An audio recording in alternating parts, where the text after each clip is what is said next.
Aleluia, louvado seja o Senhor. Podem se assentar, queridos.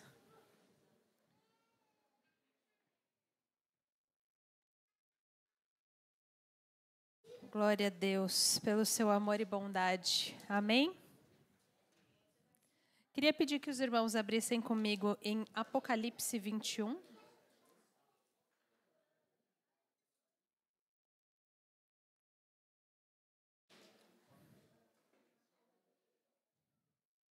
Nós vamos falar sobre perseverança e esperança.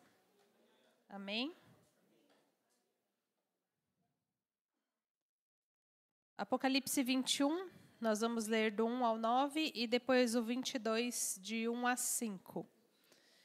O 21 diz assim: Então vi um novo céu e uma nova terra, pois o primeiro céu e a primeira terra já se foram, o mar já não existe. Vi a cidade santa, a nova Jerusalém que descia do céu da parte de Deus, enfeitada como uma noiva preparada para seu noivo. E ouvi uma forte voz que vinha do trono e dizia: O tabernáculo de Deus está entre os homens, pois habitará com eles. Eles serão o seu povo e Deus mesmo estará com eles.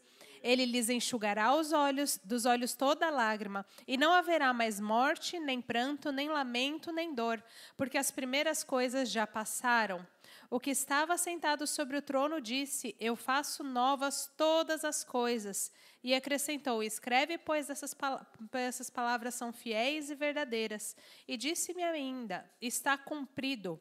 Eu sou o Alfa e o Ômega, o princípio e fim. A quem tiver sede, darei de beber de graça da fonte da água da vida. Aquele que vencer, herdará essas coisas. Eu serei seu Deus, e ele será meu filho. Mas quanto aos covardes, incrédulos, abomináveis, homicidas, adúlteros, feiticeiros, idólatras e todos os mentirosos, a sua parte será o lago ardente de fogo e enxofre, que é a segunda morte. E aí o 22, de 1 a 5 diz: Então o anjo mostrou-me o rio da água da vida, claro como cristal, que saía do trono de Deus e do Cordeiro, no meio da praça da cidade. De ambos os lados do rio estava a árvore da vida, que produz 12 frutos de mês em mês, e as folhas da árvore são para a cura das nações. Ali jamais haverá maldição. Nela está o trono de Deus e do Cordeiro, e seus servos o servirão, e verão a sua face, e na testa deles estará o seu nome. Não haverá mais noite, e não precisarão de luz de lâmpada nem da luz do sol, porque o Senhor Deus os iluminará, e eles reinarão pelos séculos dos séculos. Amém? Aleluia! Principalmente os trechos finais do Apocalipse, né? Mas em vários outros trechos, não só nesse. E em toda a Bíblia nós vamos encontrar como Deus fará nova todas as coisas, a promessa de que Ele fará nova todas as coisas.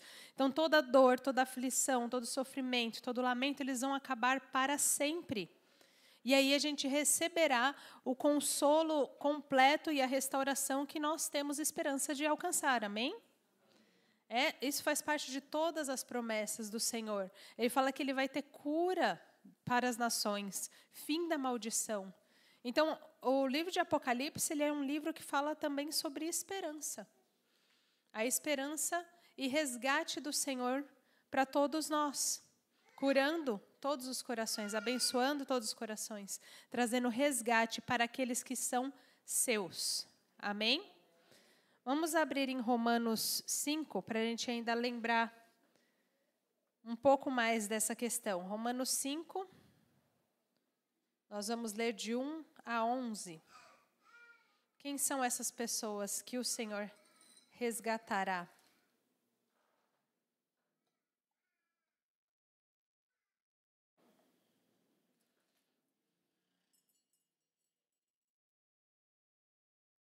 Romanos 5, do 1 ao 11, diz assim: Portanto, justificados pela fé, temos paz com Deus por meio do nosso Senhor Jesus Cristo, por intermédio de quem obtivemos também acesso pela fé a esta graça, na qual estamos firmes, e nos gloriamos na esperança da glória de Deus.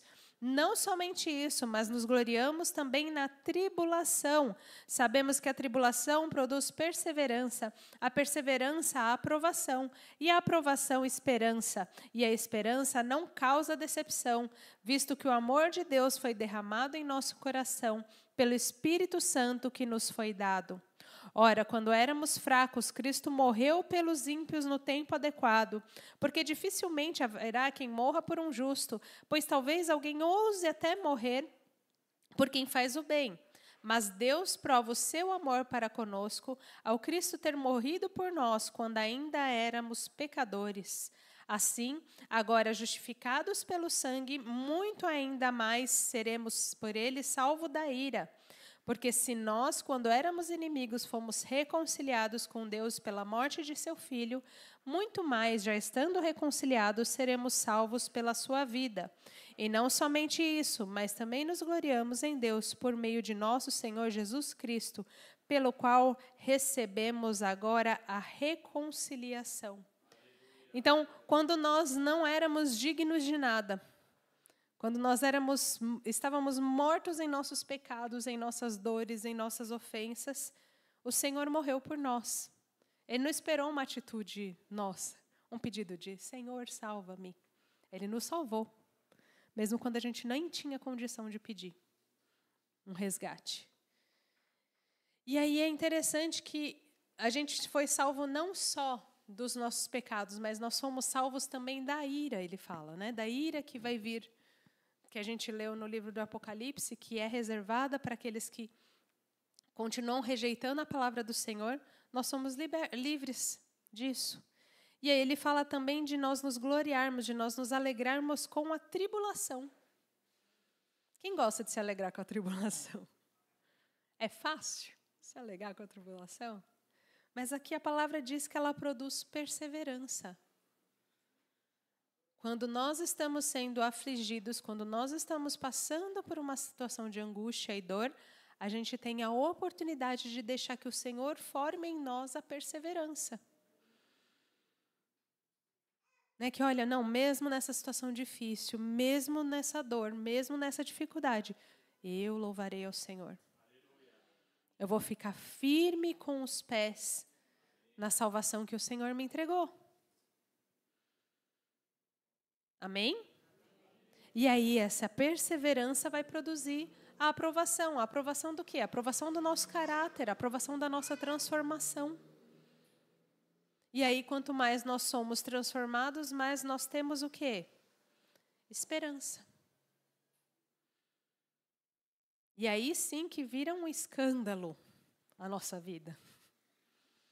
Ela está aí vivendo tribulação, passando dificuldade, e fala que continua confiando no Senhor. Que coisa é essa? Que coisa é essa?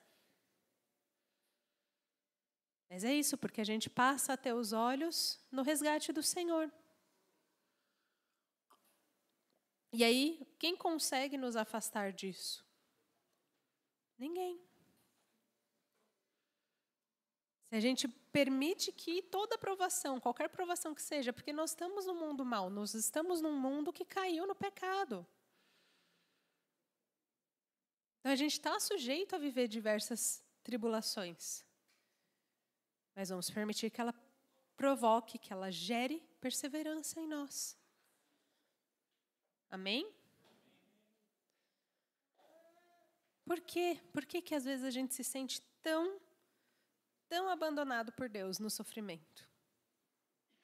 Por quê? Porque a gente acha lá no fundo, que o cristão não devia sofrer. Se nós vivemos para Deus, se Deus é nosso resgate, se Deus é que nos abençoa, por que que eu estou sofrendo? E essa é a pergunta também que as pessoas à sua volta também vão fazer para você. Ué? Não está tão bom? Não está tão feliz servindo a Deus? Por que que você está sofrendo? Por que que você está aí nessa situação difícil? Porque a nossa alegria não está aqui. A nossa alegria é reconciliação com Deus. É saber que nós não merecíamos nada, que nós estávamos mortos e Ele nos trouxe a vida. E aí, o que pode tirar o motivo da nossa alegria? Se a nossa alegria é o resgate do Senhor. O que pode roubar? A nossa salvação, irmãos, ela foi comprada por um preço muito alto. A graça que a gente recebeu de ser recebido pelo Senhor, de ser chamados de filho, ela não foi de graça. Não foi barata. Mas Deus fez isso porque Ele nos amou. Quando nem tínhamos condição de amá-lo. A gente só consegue amá-lo porque Ele nos amou primeiro. E se entregou. Amém? Vamos ver em Romanos 6, nós vamos ler do 4 ao 13. Que diz assim: portanto, fomos sepultados com Ele na morte pelo batismo, para que, como Cristo foi ressuscitado dentre os mortos pela glória do Pai, assim andemos também em novidade de vida. Porque se fomos unidos a Ele, à semelhança da sua morte, certamente também o seremos na semelhança da sua ressurreição. Então, a gente deixa morrer o pecado, deixa morrer o que é velho na nossa vida, nós podemos experimentar da ressurreição do Senhor. Né? Ele fala através do batismo também. Pois sabemos isso, a nossa velha natureza humana foi crucificada com Ele, para que o corpo sujeito ao pecado fosse destruído, a fim de não servirmos mais o pecado. Pois quem está morto foi justificado do pecado, e se já morremos com Cristo, cremos também que viveremos com Ele, sabendo que, tendo sido ressuscitados entre os mortos, Cristo já não morre mais, a morte não tem mais domínio sobre Ele. Pois quanto a ter morrido, morreu para o pecado de uma vez por todas, mas quanto a viver, vive para Deus. Assim também, considerai-vos mortos para o pecado, mas vivos para Deus em Cristo Jesus. Portanto, não reine o pecado em vosso corpo mortal, a fim de obedecerdes aos seus desejos. Tampouco apresenteis um membro do vosso corpo ao pecado como instrumentos do mal, mas apresentai-vos a Deus como vivificados dentre os mortos. Apresentai os membros do vosso corpo como instrumentos de justiça. Então, a nossa atitude diante dessa graça, diante desse amor recebido pelo nosso Senhor, é de viver como mortos para o pecado e vivos para Deus. É isso que diz a palavra. Então, nós não vamos obedecer aos desejos do pecado. Não significa que a gente não vai sentir o desejo de fazer o que é errado, de fazer o que é mal. Porque nós estamos em processo de transformação, em processo de santificação. O Senhor está nos santificando. O Senhor abriu a porta para que nós pudéssemos ser transformados. E aí, conforme nós somos transformados pelo Senhor, a nossa vontade também é transformada. Mas isso não significa que a gente não vai ter mais luta nenhuma. Não significa que não vai ser difícil. Senão a palavra não falava tanto sobre perseverança. Né? Se fosse fácil, ele ia falar: agora vocês que receberam o Senhor estão salvos até de pensar o mal do irmão. Estão salvos até de fazer fofoca. Nunca mais vai acontecer. Vocês não vai nem passar pela sua cabeça fazer o que é mal. Não é isso que diz. Diz para a gente não se deixar dominar pelo desejo de fazer o que é mal. E essa força não está em nós. A força para fazer todas essas coisas, para viver uma nova vida, está no Senhor. Amém? Vamos voltar lá para Apocalipse. Capítulo 3. Apocalipse 3, nós vamos ler 2 trechos, do 7 ao 13 e depois do 14 ao 22. 2 cartas às igrejas para ilustrar o nosso pensamento aqui.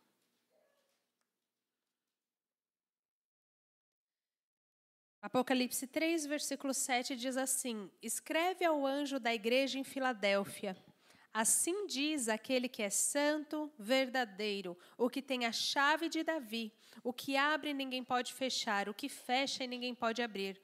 Conheço as suas obras. Tenho posto diante de ti uma porta aberta que ninguém pode fechar.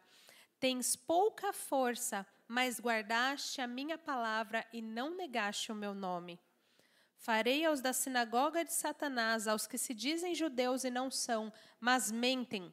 Sim, farei com que venham adorar prostrados aos teus pés e saibam que eu te amo, porque deste atenção à minha exortação à perseverança.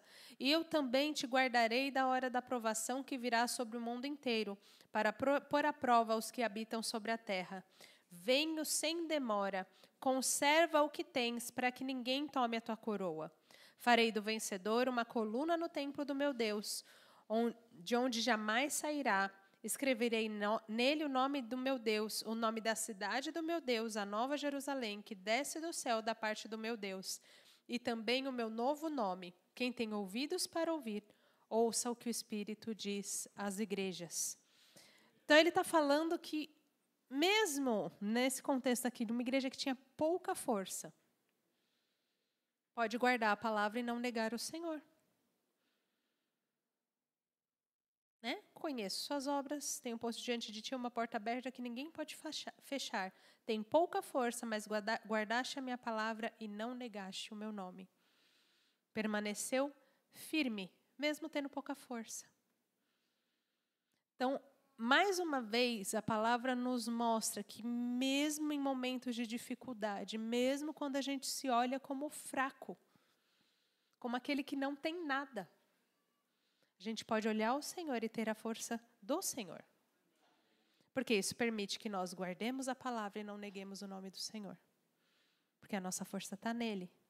Mas a gente vê também a palavra falando da exortação, né? Porque você deu atenção para a minha exortação à perseverança. Então, é nesses momentos de dificuldade, a gente vai ouvir o Senhor, por meio da sua palavra, nos dizendo, persevere. Se mantenha firme. Guarde a minha palavra. Não negue o meu nome. E por ouvir, o Senhor também vai nos guardar do dia da provação. Porque vamos manter firmes. Não vamos deixar que ninguém tome a nossa coroa. Amém? E aí no 14 a gente tem, escreve ao anjo da igreja em Laodiceia, estas coisas diz o Amém, a testemunha fiel e verdadeira, o princípio da criação de Deus. Conheço tuas obras, sei que não és frio nem quente. Antes fostes frio ou quente. Assim, porque és morno e não és quente nem frio, estou a ponto de vomitar-te da minha boca. Porque tu dizes, sou rico, tenho prosperado e nada me falta. Mas não sabes que és infeliz, miserável, pobre, cego e nu. Eu te aconselho que compres de mim ouro refinado no fogo para que te enriqueças, roupas brancas para que te cubras e a vergonha da sua nudez não seja mostrada, e colírio para que apliques sobre os teus olhos e enxergues. Eu repreendo e castigo a todos quantos eu amo. Sê zeloso e arrepende-te. Estou à porta e bato. Se alguém ouvir a minha voz e abrir a porta, entrarei na sua casa e cearei com ele e ele comigo. Ao vencedor, eu lhe concederei que se assente comigo no meu santo trono, assim como eu venci e me assentei com meu Pai no seu trono.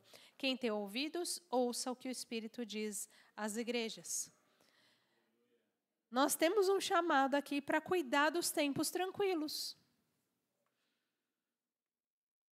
No tempo de tranquilidade, a gente pode ficar morno, porque a gente olha para a nossa própria situação e diz, sou rico, tenho prosperado, nada me falta. Essa é uma tentação que a gente vai ter. Sou rico, nada me falta. E tanto que o Senhor fala, vem me comprar de mim, o que é o ouro refinado, o que é verdadeira riqueza. Vem comprar vestes novas, vem se revestir de mim novamente.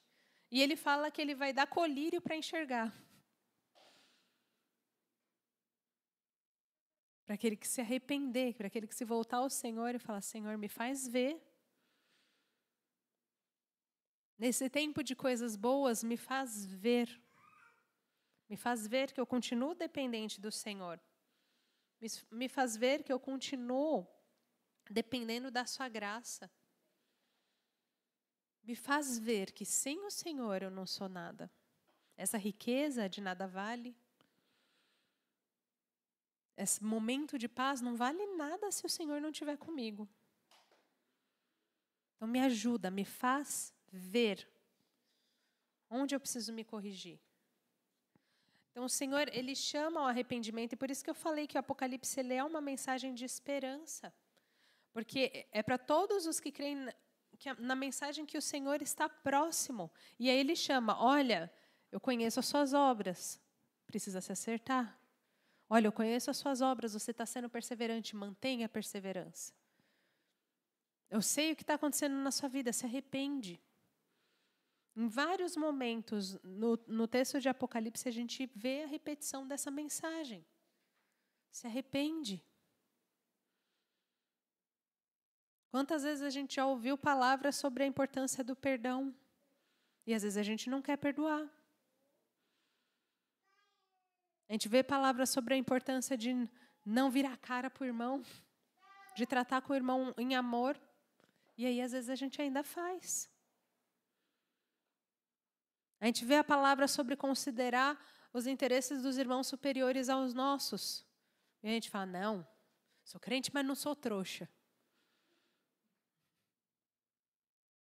A gente não busca ocasião para servir.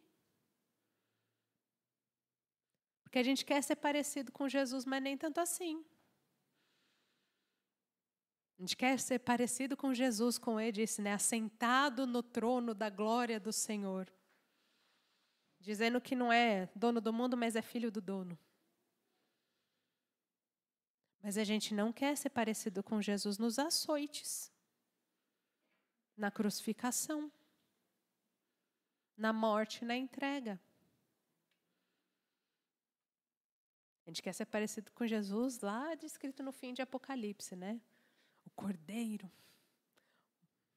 no trono do Santo, assentado no cavalo, vindo julgar as nações. Isso a gente quer ficar bem parecido. Mas e no sofrimento? E ser participante do sofrimento? Agora é tempo de ser participante do sofrimento para que a gente possa ser participante da glória.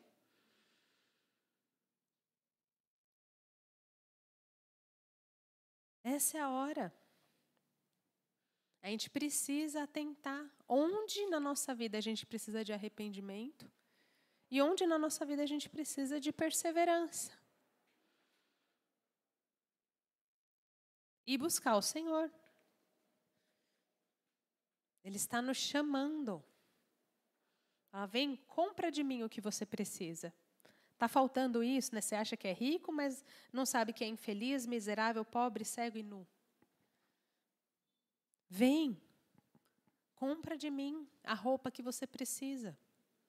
A roupa purificada, limpa que você precisa. Compra de mim a verdadeira riqueza da salvação. Eu tenho disponível para você. Vem. Recebe a verdadeira alegria. A verdadeira paz. Tem aqui, não tem nada que você possa tentar conseguir sozinho. Não tem. A gente precisa ser diligente, a gente precisa ser dedicado em manter o foco no Senhor.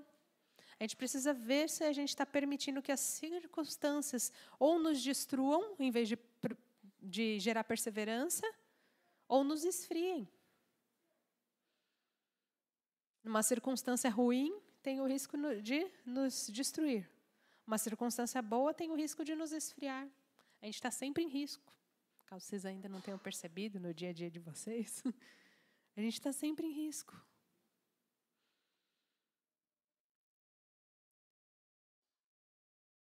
E tem mais um desafio ainda. Quero que os irmãos abram comigo em 2 Timóteo, no capítulo 4.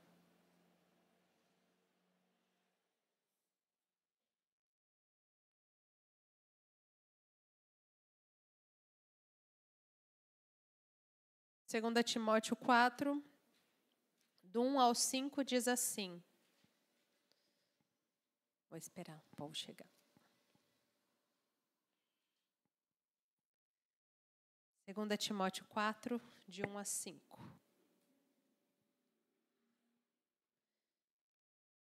Diz assim: Eu te exorto diante de Deus e de Cristo Jesus, que há de julgar vivos e mortos pela sua vinda e pelo seu reino.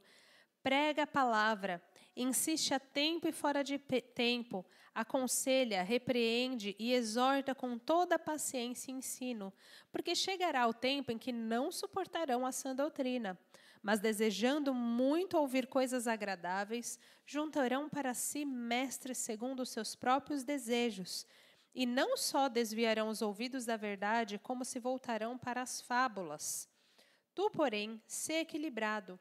Em tudo sofre as aflições, faze a obra de um evangelista e cumpre o seu ministério. Nesse texto, Paulo está exortando Timóteo a manter o foco no seu trabalho de ministério, na sua pregação. E é interessante que ele fala que as pessoas não vão suportar a doutrina. Tem algo semelhante com os tempos de hoje? Né? Por que a gente fala, poxa, mas parece tanto que a Bíblia foi escrita para os dias de hoje? Em tantos aspectos, a gente vê pessoas procurando mestres para si mesmo. Pessoas que falem segundo o que há no seu próprio coração. Né? Por quê? Por que isso é tão palpável, parece tão real, parece tão para agora? Porque o Senhor conhece o coração humano é mau desde o começo. Desde a queda. Então, sabe que em algum momento vai ficar tão dura essa questão de chamar a viver a palavra, chamar a viver a verdade, chamar a sofrer os sofrimentos de Cristo, que as pessoas vão preferir procurar alguém que fale coisas mais agradáveis. E aí as coisas mais agradáveis, elas vão variar de acordo com o que tem no coração de quem procura. Né? Se é um coração que procura a riqueza, que procura enriquecer, vai procurar mestres que falem sobre isso. Que falem sobre quantos números você tem que ofertar para receber de volta de Deus, que guie nesse sentido. Né? Que fale sobre como agora você está sendo humilhado, mas você será exaltado e Deus vai destruir na sua frente todas aquelas pessoas. Se o coração deseja vingança, vai procurar um mestre que fale sobre vingança.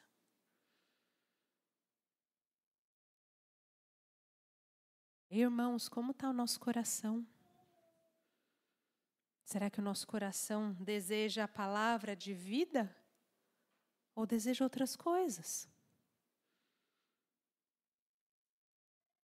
Vamos pedir que o Senhor sonde o nosso coração e nos mostre. Senhor, me dá colírio para eu ver. Como a gente leu no texto de Apocalipse. Me mostra. O que meu coração está buscando? Eu estou buscando uma palavra que seja agradável ao meu próprio estômago? Ao meu próprio desejo pecaminoso? Ou eu tenho procurado a palavra de vida que me transforme? O que eu tenho feito?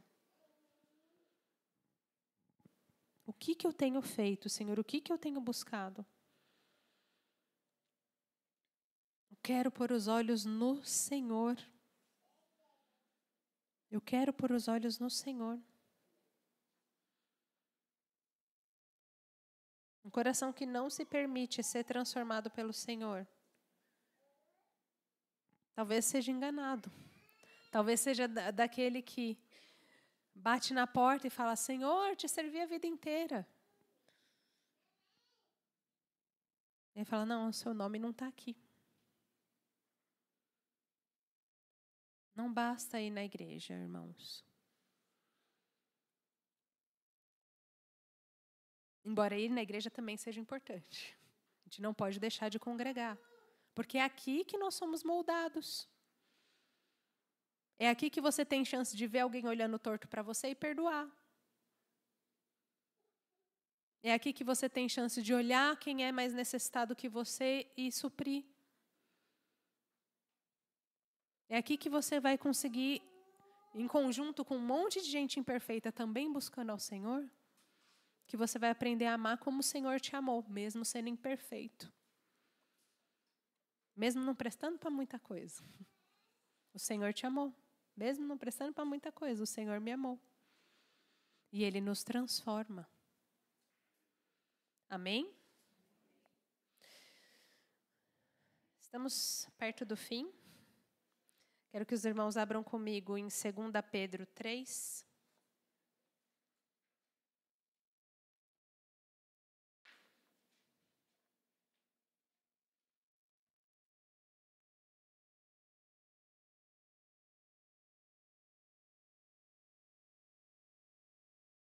Segunda Pedro 3, nós vamos ler do 3 ao 14.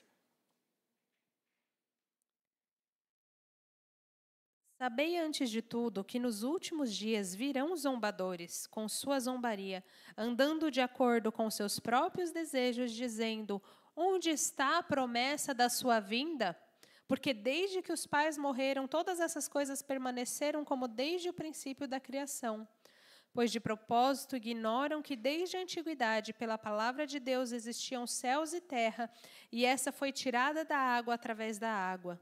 Foi pelas águas que o mundo daquela época foi destruído pelo dilúvio, mas pela mesma palavra os céus e terra agora têm sido guardados para o fogo, reservados para o dia do juízo e da destruição dos homens ímpios. Mas vós, amados, não ignoreis uma coisa: um dia para o Senhor é como 1000 anos, e 1000 anos como um dia. O Senhor não retarda a sua promessa, ainda que alguns considerem demorada, mas Ele é paciente convosco e não quer que ninguém pereça, mas que todos venham a se arrepender.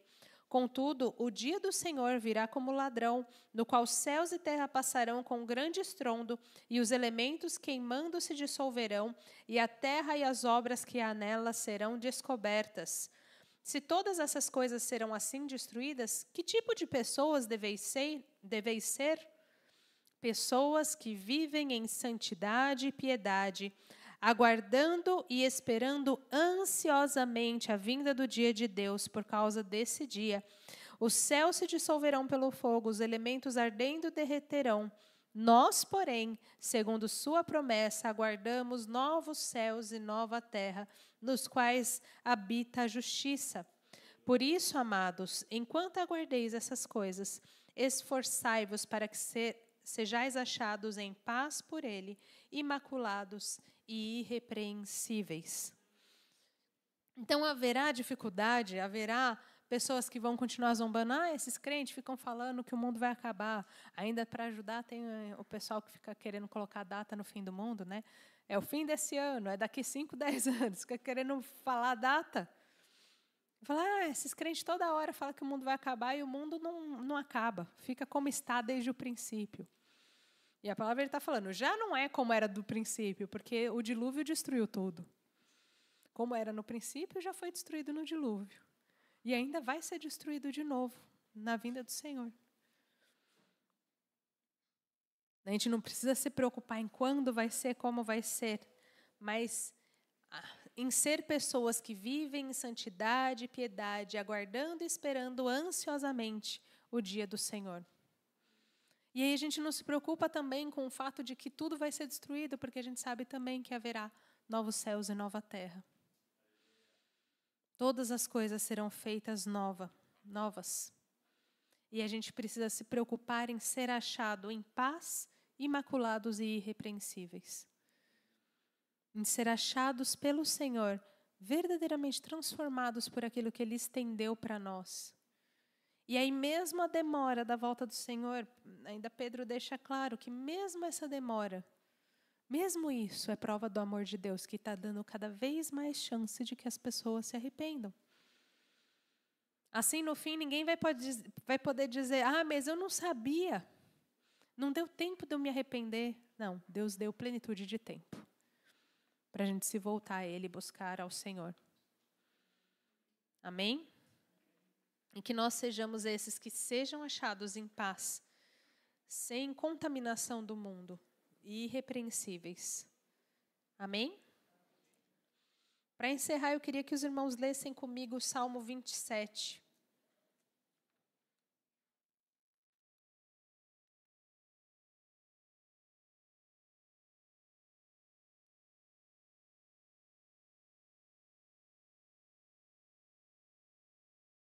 Que seja uma oração de esperança para todos nós que aguardamos a vinda do Senhor. Amém? Salmo 27 diz assim: O Senhor é a minha luz e a minha salvação, a quem temerei? O Senhor é a força da minha vida, de quem terei medo? Quando os malfeitores me atacaram para me destruir, eles, os meus adversários, meus inimigos, tropeçaram e caíram. Ainda que um exército se acampe contra mim, meu coração não temerá. Ainda que a guerra se levante contra mim, ficarei confiante. Pedi uma coisa ao Senhor e a buscarei, que eu possa morar na casa do Senhor todos os dias da minha vida, para contemplar o esplendor do Senhor e meditar no seu templo. Pois no dia da adversidade ele me esconderá na sua habitação, no interior do seu tabernáculo me esconderá, sobre uma rocha me elevará. Agora triunfarei sobre os inimigos que me cercam, oferecerei sacrifícios de júbilo no seu tabernáculo. Cantarei sim, cantarei louvores ao Senhor. Ó Senhor, ouve a minha voz quando clamo, compadece-te de mim e responde. Responde-me, quando meu coração me diz, buscai a minha presença, buscarei, Senhor, a tua presença. Não esconda de mim o rosto, nem rejeites com ira o teu servo. Tu, que tens sido minha ajuda, não me rejeites, nem me desampares, ó Deus da minha salvação. Se meu pai e minha mãe me abandonarem, o Senhor me acolherá. Senhor, ensina-me o teu caminho, guia-me por uma vereda plana por causa dos que me espreitam. Não me entregues à vontade dos meus adversários, pois as falsas testemunhas e os que respiram violência levantaram-se contra mim. Creio que verei a bondade do Senhor na terra dos viventes. Espera pelo Senhor, anima-te e fortalece o seu coração. Espera, pois, pelo Senhor.